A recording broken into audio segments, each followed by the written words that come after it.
The promise of a new era of smart home technology for consumers is that it's going to save us a lot of money, protect the environment, and maybe most importantly, provide an important backup layer of resiliency when the lights go out.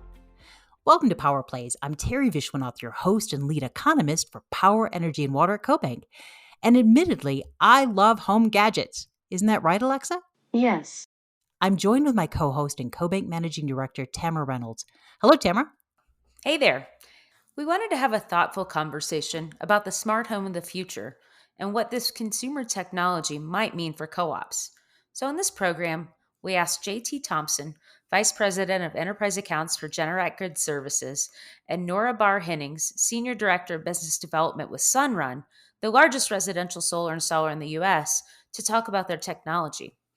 We followed up those conversations with Jim Bagley, CEO of United Electric Cooperative in Missouri, to talk about what these technologies could mean for his members and the community served by electric co-ops in general.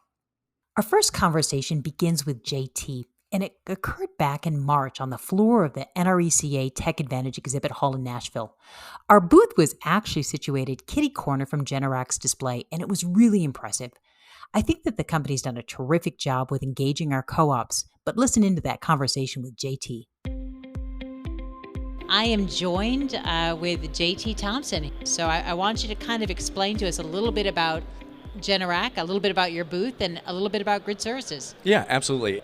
What happened over the last 2+ years is Generac started to make some acquisitions, initially with a group called Nurio, which does some metering, then with Pica, which is an electric battery, then of course Embala, which is the software company that I came over with, and most recently with some other acquisitions like ecobee and Apricity, which provides more in-home control. So what Generac did, and part of building up this grid services business, was to say, let's go out to the member cooperatives, or to the cooperatives through the G&Ts, to the utility space, and use the software and the connectivity to those assets to provide a value-added resource both to the grid, right, in times of need, for capacity needs, things of that nature, but also to now provide an incentive to the homeowner who's already made an investment in that resource. So that's what we do. If these consumers are making a large investment in backup generation, backup generator, but most of the time that is not going to be, it's an investment they made, but it's going to be an inactive use. They've already made the commitment. Right. They've made this investment, $10,000, $20,000 in either battery or home standby generator, but it sits idly by 99% of its life. So what could it be doing to benefit both the grid and the consumer during that 99%? Right. And I think what's really fun is that, so when we go over to the Generac booth, you're going to see a screen and you're going to see the U.S. map, and we're able to dial in. So I think of all the equipment Generac brought in, probably the most used is actually that screen. That's right. It's a tool that we use internally called Power Insights, and because we have a line of sight of every battery and generator that's ever been purchased and installed, this gives us a heat map initially that we can then drill down by zip code or even by electric cooperative. We can type that in and get their footprint, and then look and see you have 1,000 home standby generators, you have 100 C&I generators, you may have 500 power cell batteries. And so that really helps drive the conversation with the cooperatives and with our utility customers and saying, okay, this is the installed base. Would you like to go and harness the flexibility that those resources have to provide a grid benefit? If so, let's collaborate on what that program looks like. Do you want to run it? Do you want us to run it? Do you want to do the marketing? Do you want us to do the marketing, right? It's a collaborative, iterative approach that we take. We don't have all the answers, but we at least we have the starting point. We know where they all are, right? So we can build Which from is there. important. The conversation and what you bring into the co-op conversation is, one, we know where the assets are at. Right. And then the second one is that we can work with you. So let's talk a little bit about the ways you're collaborating with our co-ops right now in terms of the Generac Grid Services program. Right, and it really starts, the fundamental building block of that is really the Energy Alliance Partner Program, right? And that is a way by which the cooperatives, and there's quite a few cooperatives that are already partners, it's no cost to them, but it allows their members to get basically wholesale rates for these products, right? Versus going to Lowe's or Home Depot or Costco. And we can partner them up with a local dealer. We also have cooperatives that have taken the extra step to actually be the installer, right? To be the dealer and installer, to do the commissioning of the unit as well as to do the annual operation and maintenance of it, right? Because there's that local touch point. It's that that's that. And member you might engagement, even call it fellowship, right? if you will, That's right? exactly, member engagement. From there, right, that's kind of the building block. But then from there, it's really saying, okay, two different paths that we can go down. One is to say, let's look at the install base. Let's build a program around that, right? Incentivize, create some different incentives, whether it's a financial incentive or an extended warranty or something else that may resonate well with the members. Let's do that.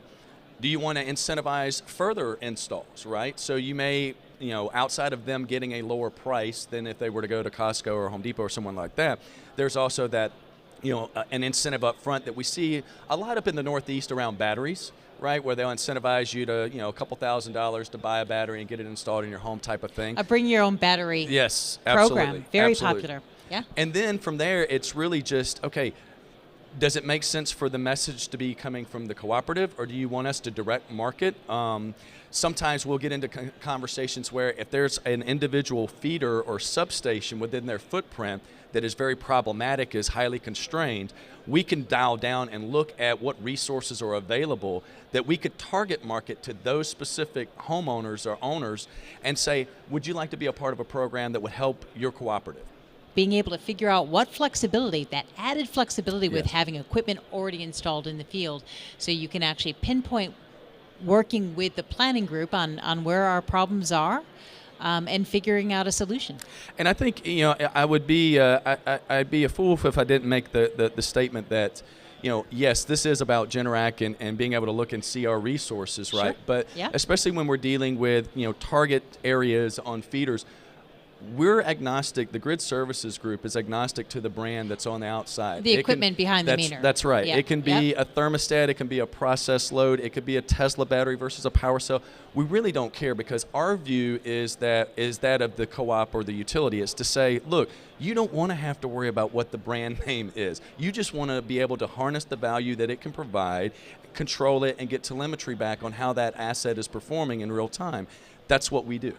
And I'm just thinking immediately out of the gate, the advantages that we're able to have right now in terms of being able to manage our peaks, right? Managing our demand charges, are ways that this program really helps, immediately with our co-ops. But other kind of use cases and benefits you've seen? A lot of the conversations that I've had most recently with some of the member cooperatives has been, okay, for every KW that you can shift, how much does it save your members? And then asset preservation, that kind of gets down to that distribution level, right? So do you want to overhaul that substation? Do you want to overhaul the feeder?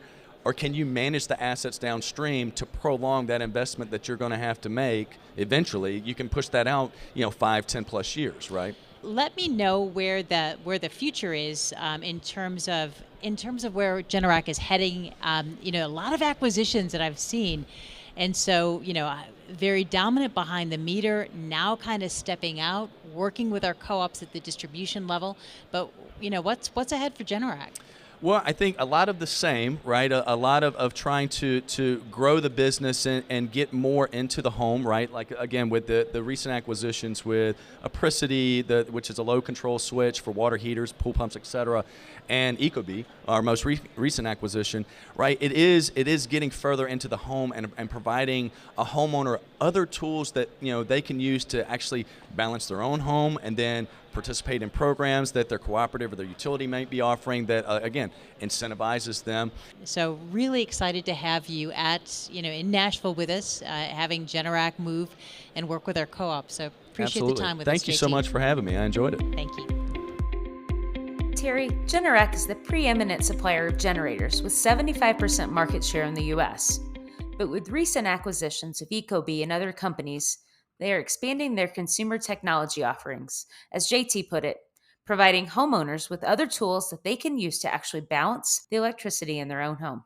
And Generac is not the only preeminent home technology provider that is expanding their home offering. We caught up with Nora Barr Hennings from Sunrun. Our listeners are probably familiar with Sunrun's residential rooftop solar offering, but their battery installation business is red hot, and they've partnered with Ford Motor Company to connect their new Ford F-150 Lightning to the home. Here's that conversation. Nora, thanks for joining us on our podcast to talk about Sunrun's connected home offering. Let's start our discussion with the basics. Why are homeowners increasingly looking to install rooftop solar and on-site battery storage? Great question. So first, I would say we actually are seeing dramatic increases in consumer interest in residential solar and battery storage for a variety of reasons. The first one is the economics for the everyday homeowner. And so what we can provide with solar and with battery storage is savings associated with those utility bills, and also an ability to lock in over the long term the cost of their electricity. The solar is going to generate when the sun is out. And so when you add a battery, you can then use the battery at different times of the day to provide value to the homeowner. Where Sunrun operates, we typically see anywhere from 5 to 40% savings on a customer's electricity bill. Another reason is a lot of consumers are becoming really highly aware of the environmental impacts of the grid and of fossil fuels. And then I would say the other main driver that we're seeing that's really contributing to the attach rate for stationary batteries is the need for resiliency during power outages. That's interesting. I have to ask you, Sunrun is also Ford Motor Company's preferred installer for their home 80 amp power charging station for their new F-150 Lightning, right? Yes. We announced with Ford in the last year or so that we were going to be the preferred installer for, as you mentioned, the 80 amp Charge Station Pro, which is the EV charger that's coming with the F-150 Lightning. In addition to that, we've actually collaborated with Ford over the last couple of years to design the home integration system, which is the system that when paired with the 80 amp Ford Charge Station Pro allows for the vehicle to actually power the home. And so this is the first vehicle that's coming to market in the US that allows for the vehicle to actually broadly charge the home. Initially, we're going to be offering this as a resiliency play, so intelligent backup power. When the power goes out, the F-150 Lightning can charge your home and power everything that you need in the home. When a customer buys the F-150 Lightning, depending on what vehicle type they purchase, they may get the Ford Charge Station Pro included with the vehicle. If they would like to have this backup capability and the capability for the vehicle to power the home, what they then need to do is actually come to Sunrun's site and they can purchase the home integration system from us. And with that, they can then also explore options to pair that with solar and with stationary batteries. And so there are a lot of synergies to pairing these systems together. Primarily, the step one is we talked about the economics of adding solar and the savings that customers can get by adding solar. When you purchase an electric vehicle, you're going to be adding a lot of electrical load to the home if you're charging at home. And so consumers aren't necessarily used to increasing their electrical load. They're used to going to the gas station. And so it's a mindset shift that a lot of consumers are going to have to go through.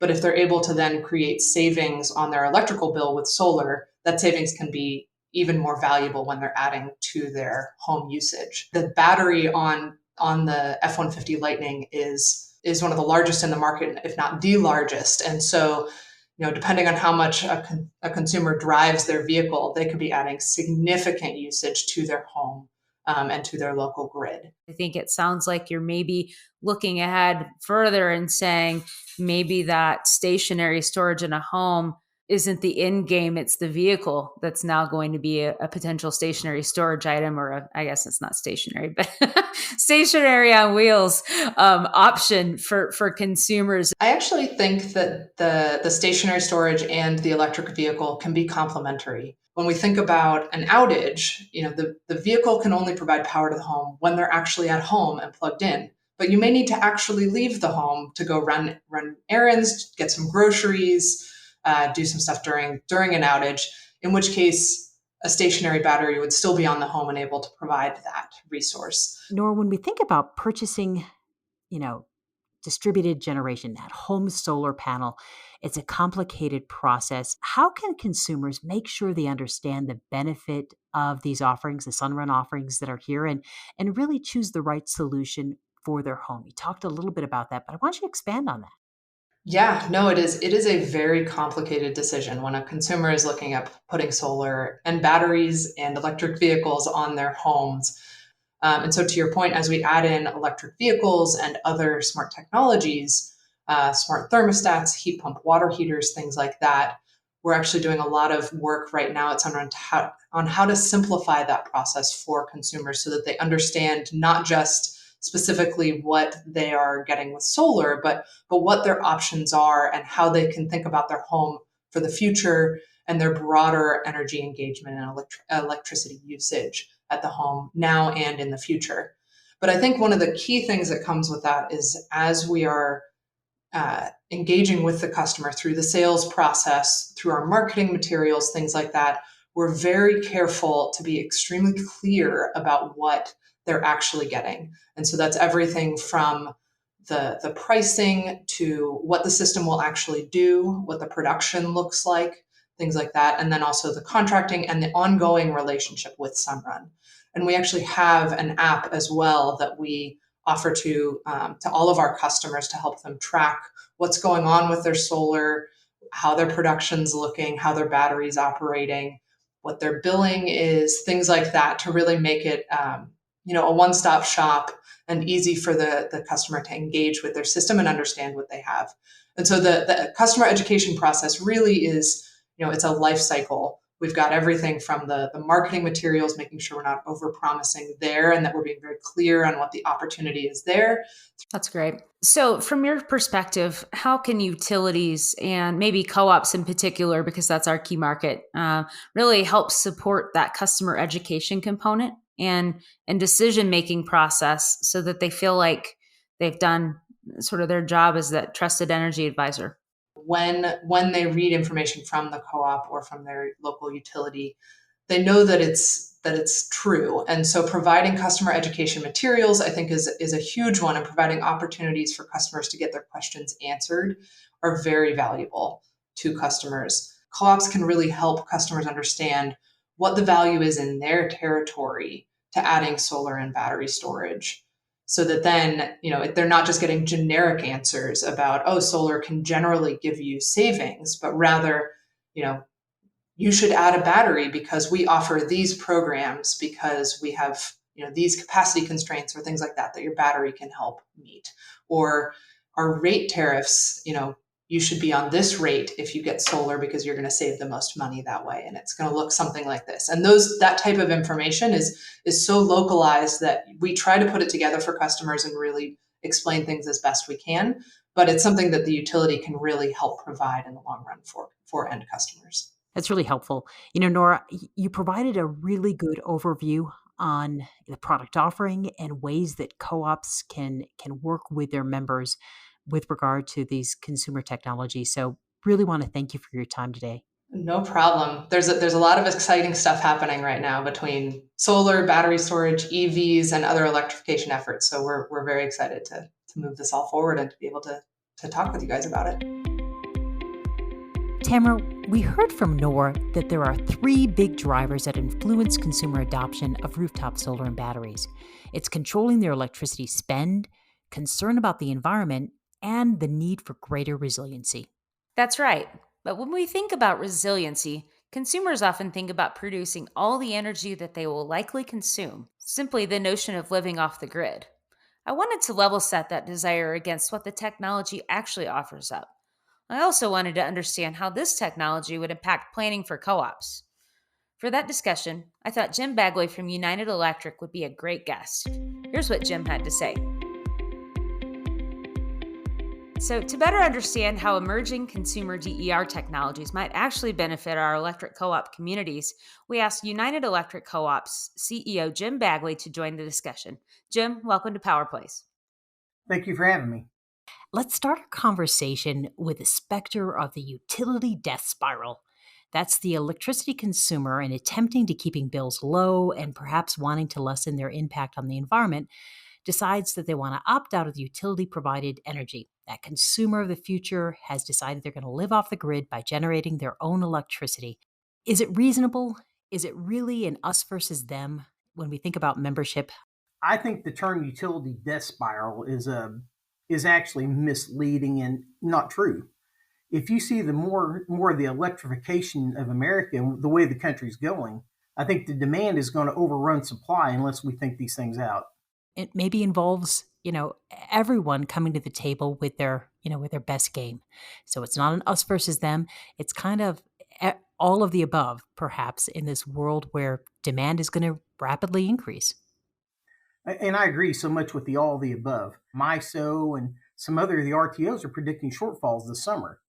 So we're doing a lot of planning for a very short period of time to keep the lights on. Yeah, Jim, that's a great perspective. And I think while most consumers, or in the case of co-ops members, probably won't find themselves living off the grid, even though they like to say it sometimes, there's a growing interest generally in DER technologies, and that looks like a bunch of different things, right? I think United has a terrific way of engaging their members, right? Can you talk a little bit about what your programs look like? So if our membership believes that solar is the right option for them, we want to make sure they have economic, reasonable options. So we're trying to engage our members on a let's see what's best for you approach instead of let's see what's best for us approach. I think some of the things, we've just scratched the surface on is the smart home.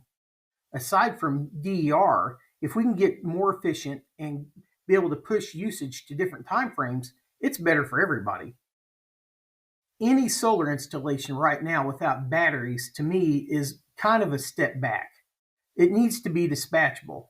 And when the battery technology is affordable, which it may be in some cases, and in some cases it's not now, that totally changes the equation of a solar installation. I go back, many years in this industry, and there's always some technology we're scared of.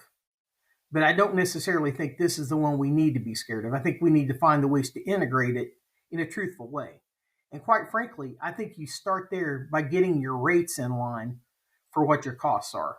So if we can send the right rate signal that mirrors our cost, the member can make great decisions on how do I lower my cost at the same time lowering the cooperative's costs. So that's really interesting. And I do think that there's a really important fair way that you're defining for co-ops in terms of working with these technology providers. And it's an important time, the rise and acceleration of new consumer technologies. And it's trying to piece it together and figure out how this complements the consumer member offering. Now, JT Thompson, he's over at Generac. He mentioned a program where co-ops and utilities can offer their consumers wholesale rates for equipment installation, which is really smart. Well, I can say from United's standpoint, we're going to engage directly with our membership. We're going to be coming out with an offering where if you want to look at a battery solution, a solar solution, or even backup generation for emergencies, we want to be that provider. We want to be who you come to as your trusted energy source to provide these solutions for you. Even right now, if we implemented batteries without solar, we could cut a tremendous amount of risk and cost by charging the batteries when electricity on the wholesale market is cheap and discharging it when it's high. To do this correctly, though, we have to have seamless interconnection and integration with our G&T so they can actually send the price signal of when to charge and when to discharge. On our level, we pay per kilowatt hour the same charge all the time to our power provider. We also pay a demand charge that's on our peak times as everybody else does. But there's also an economic peak that the G&T deals with that's a whole lot more of a wild card. And if we could integrate all this together up through the G&T level where they could actually have that load control, that's as powerful as selling extra kilowatts of saving those kilowatts when they need to. The fact that you can provide either electricity or some sort of solar plus battery solution and manage all of the pieces seems to me to lead to the equation that you probably have a better handle on helping them ultimately save the most money, which also leads to a better customer experience at the end of the day. Would you say that that's probably a fair statement? Oh, I definitely think that's a fair statement. I think the biggest impediment to a lot of our members to any kind of investment in this is the upfront cost. Now, with the distributed generation, when the member takes on the risk of that generation unit as well, as far as 10 years from now, 20 years from now, how long does this really take off to pay? Is this a valuable investment? I think the more we can be involved with them up front and maybe be the provider of that solution, the better off we'll both be. So I think the earlier we are in the process and the tighter our relationship is with our member, the more satisfied they're going to be, the better benefit it's going to be for the membership as a whole. And as a whole, from top to bottom, from G&T to distribution cooperative, being able to provide those services, being very clear about performance, and figuring out where they're best suited in terms of your members, I think those are just great ways as we define the fair way of how consumer technology and the co-op can sort of collaborate to get to the best end result, a lower cost, more reliable, and a happy member. That's super helpful. Are we missing anything? Well, I think the reliability portion is something we need to really talk about. Just simply sticking kilowatts on the grid at any time is not reliable, because you're not taking them back out at a time that at the same reliability levels where you put them back in. It's like, how much is a cup of water worth during a drought compared to during a rainstorm? That's a great point. We have to have the assets to serve the member 365, no matter the weather conditions, no matter the time of day. We have to be there. And I think the topic we're talking about on a micro level with individual member is actually being seen in a macro level in the power markets. Capacity has to be dispatchable at some point. And that's where I think the batteries can help us all in this. When the technology is there for the batteries, it helps everybody down the line. And I do want to say we are nowhere near a point where reliable baseload generation is not needed. Right now, with electric vehicles coming online, I mean, that could change the way we totally look at electricity.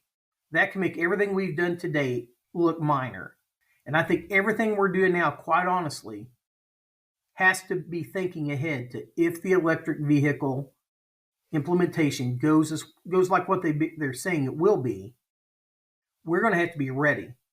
And that's with a lot of new generation from a lot of different sources and a lot of different ways of thinking about how we sell power and how we generate power and how we interact with our members. We don't need to be interacting with our members once a month through a bill. We need to be interacting with our members continually through helping them with pricing signals, load control, and giving them the power to make good decisions to help them and help us both. That's a wonderful point. These consumer technologies, are really electricity technologies. And so making sure we're aligned and that we reinforce that point of charge is really the point. Jim, thank you so much. I think you've helped us better define what the fair way is with consumer technology and co-op education and interaction. So I appreciate your comments. Thank you. Thank you for having me.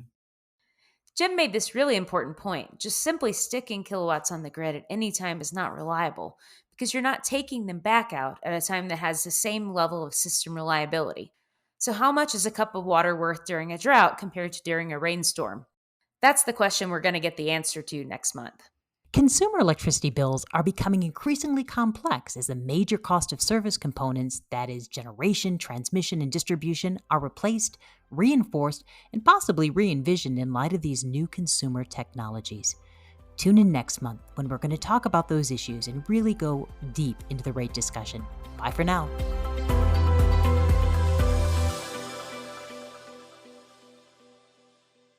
The information provided in this podcast is not intended to be investment, tax, or legal advice and should not be relied upon by listeners for such purposes. The information contained in this podcast has been compiled from what CoBank regards as reliable sources. However, CoBank does not make any representation or warranty regarding the content and disclaims any responsibility for the information, materials, third-party opinions, and data included in this podcast. In no event will CoBank be liable for any decision made or actions taken by any person or persons relying on the information contained in this podcast.